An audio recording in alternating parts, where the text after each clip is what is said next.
सीधा सीधा ये है कि कितने लोगों को अप्रेंटिस के रूप में बैंक ले रहे हैं, उतनी उतनी क्लरिकल की वैकेंसियां आप समझ लीजिए कम हो जाएंगी। तो एज बार हो गया तो कहीं का नहीं रहेगा।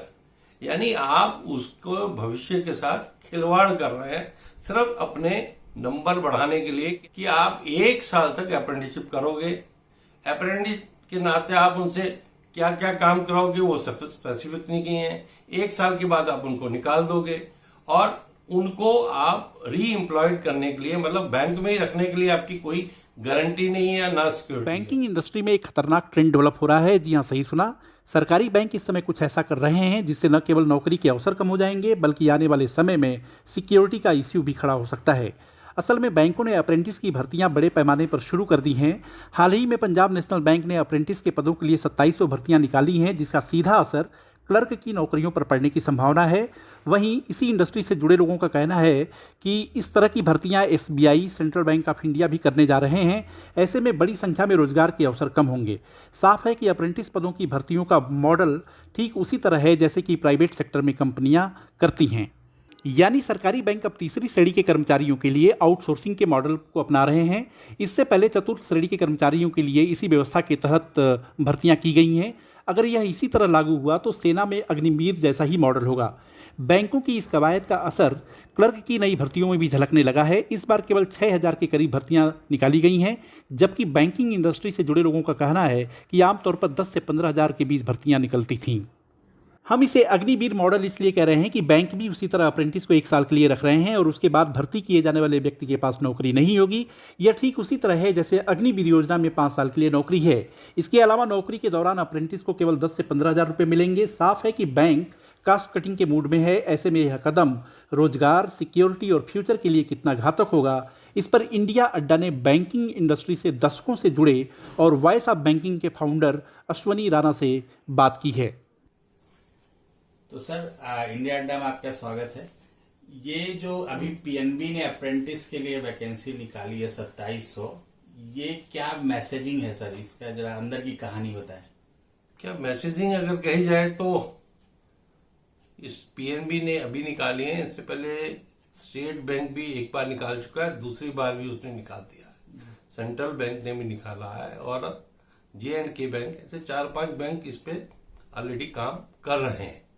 सीधा सीधा ये है कि कितने लोगों को अप्रेंटिस के रूप में बैंक ले रहे हैं, उतनी उतनी क्लरिकल की वैकेंसियां आप समझ लीजिए कम हो जाएंगी। जब भी इंटेंट ये बैंक डालेंगे तो उतनी वैकेंसियां नहीं आने वाली। तो सर, ये लोग क्या काम करेंगे जो 2700 लोग? क्या क्लर्क वाला काम करेंगे? देखिए, काम इनका स्पेसिफिक नहीं है, लेकिन अभी तक जहां पर आए हैं, मान लो स्टेट बैंक में है तो स्टेट कहना है कि हम इनको सिस्टम पे काम नहीं करने दे रहे, ये सीबीएस में काम नहीं कर रहे, इनसे हम बाकी काम करवा रहे हैं। तो बाकी काम करवा रहे हैं तो अप्रेंटिसशिप में अगर आप उनको ट्रेनिंग दे रहे हैं तो किस चीज की ट्रेनिंग? इसका मतलब आप उनको परमानेंट एम्प्लॉय की जगह पर एज ए सब्स्टिट्यूट उनको सस्ते में उनसे काम करवा रहे हैं। ये साफ साफ दिखता है। अच्छा सर, जिस तरह आपने बताया, जो मॉडल बताया, ये तो एक तरह से बैंकों के लिए अग्निवीर हो गया, क्योंकि 1 साल किया फिर हटा दिया। बिल्कुल। अब क्या है कि अग्निवीर स्कीम अदरवाइज अच्छी थी, लेकिन उसको गलत तरह से प्रोजेक्ट किया गया, उसके अंदर सुधार की जरूरत है। लेकिन यहां पर भी वही है कि आप 1 साल तक अप्रेंटिसशिप करोगे। अप्रेंटिस के नाते आप उनसे क्या क्या काम कराओगे वो सब स्पेसिफिक नहीं किए हैं। 1 साल के बाद आप उनको निकाल दोगे और उनको आप री एम्प्लॉयड करने के लिए, मतलब बैंक में ही रखने के लिए आपकी कोई गारंटी नहीं है या ना सिक्योरिटी है। अगर वो एज बार हो गया इसी पीरियड में, क्योंकि यहां पर भी एज लिमिट है और रिक्रूटमेंट के लिए, तो एज बार हो गया तो कहीं का नहीं रहेगा। यानी आप उसको भविष्य के साथ खिलवाड़ कर रहे हैं सिर्फ अपने नंबर बढ़ाने के लिए कि हाँ हमने इतने लोगों को अप्रेंटिसशिप दी, ट्रेनिंग दी। सर, जो ये नया मॉडल है, इससे जो परमानेंट स्टाफ की भर्तियों पर कितना असर आएगा 1 साल में? देखिए, ये उसको सब्स्टिट्यूट नहीं कर सकता, लेकिन बैंक उसको लो कॉस्ट एम्प्लॉयमेंट के रूप में, लो कॉस्ट रिक्रूटमेंट के रूप में देख रहे हैं। वो गलत है। अभी आप कहो तो 25-26 के लिए बैंकों ने आईबीपीएस को लगभग 6000 प्लस का इंडेंट दिया है, वैसे ही लगभग 4,000 का इंडेंट स्टेट बैंक का है। तो पूरी इंडस्ट्री में अगर पब्लिक सेक्टर में देखा जाए तो 10,000 की वैकेंसी है क्लरिकल की। उसमें वो प्रोसेस होते हुए 2 लाख साल लग जाते हैं नौकरी उसको लगते हुए। लेकिन ये तो 3,000 स्टेट बैंक के हैं, 3,000 सेंट्रल बैंक के हैं, लगभग इतने ही जे बैंक के हैं, पीएनबी के हैं, और भी बैंकों के आने वाले हैं, पाइपलाइन में है। तो ये एक उनको सब्स्टिट्यूट करना चाहते हैं, वो गलत है। आप ये देखें कि अगर रिक्रूटमेंट जितनी होनी चाहिए बैंकों में उतनी नहीं हो रही, बिजनेस कई गुना बढ़ रहा है, जो इटरेशन रेट है वो बहुत ज्यादा है। लोग रिटायर होने के साथ साथ बैंकों के जो प्रेशर है उसके कारण नौकरी छोड़ के जा रहे हैं, तो बैंकों में जो रिटेंशन है वो बहुत कम है।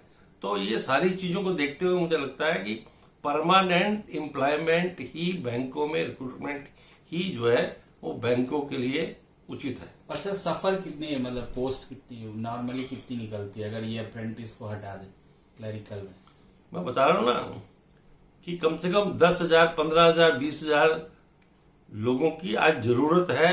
ब्रांचों में स्टाफ नहीं है।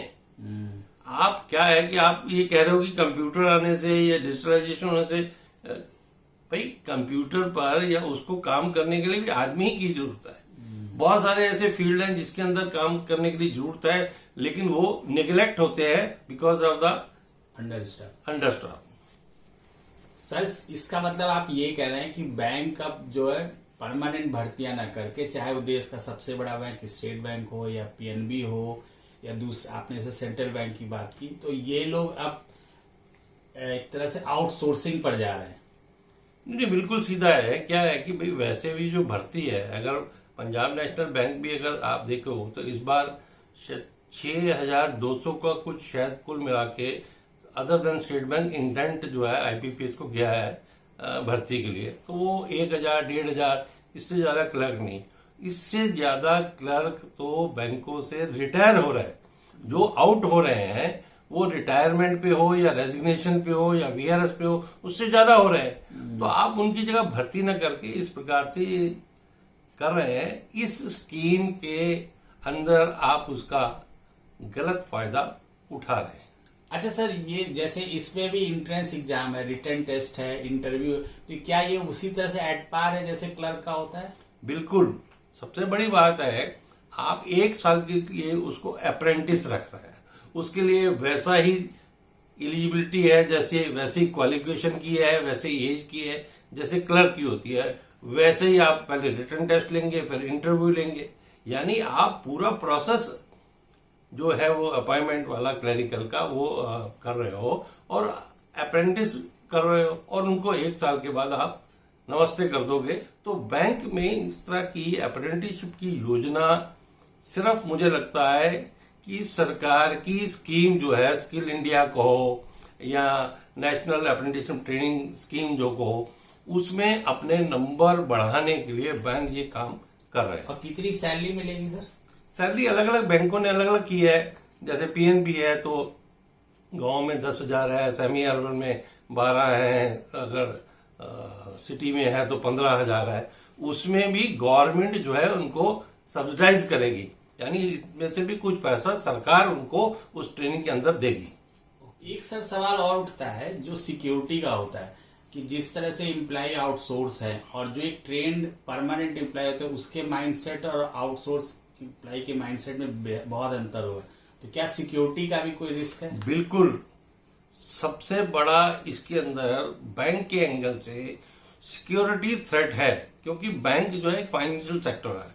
यहाँ पर सारा डाटा का काम है, जो ग्राहकों का जो डाटा है, ग्राहकों का जो पैसा है, उसकी सिक्योरिटी का जिम्मा बैंक के पास है। और कहीं से भी किसी ने भी अगर डाटा को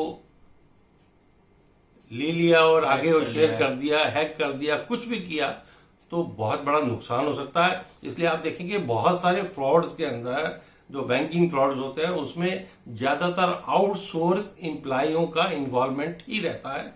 तो उस नाते भी ये बहुत खतरनाक होने वाला है सिक्योरिटी थ्रेट के रूप में।